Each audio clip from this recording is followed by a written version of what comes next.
দাওয়াত দিতে পারলাম না হয় আপনাদের সামনে। এত বড় সম্মান, এত বড় দায়িত্ব আমি প্রচার করতেছি। গাইবান্ধা জেলার মানুষ, এই সুনামের পেছনে আপনারা ছাত্র সমাজ, যুব সমাজ, প্রত্যেকটা পার্টির নেতা কর্মী, ওলামায়ে একরাম, হাজী সাহেব, রহমান সাহেব, পীর সাহেব সবাই সহযোগিতা করবেন ইনশাআল্লাহ। আমাকে পরীক্ষায় পাশ করে দিবে আল্লাহ। পরীক্ষার মাঠটার কথা মনে আছে আপনাদের? ভাতগ্রাম কলেজ মাঠ, আল্লাহর আদেশের যুদ্ধর মাঠ ময়দান। একটা মাঠ ময়দান দিয়েছে একটা নেতার পরীক্ষা নেওয়ার জন্য।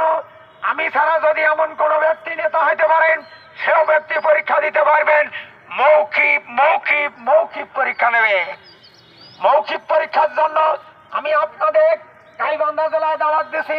ঈদ উপলক্ষে 3 দিন, ইফতারি উপলক্ষে গত রমজানে 2 দিন, 3-2 5 দিনে অংশগ্রহণ আপনারা করেন নাই।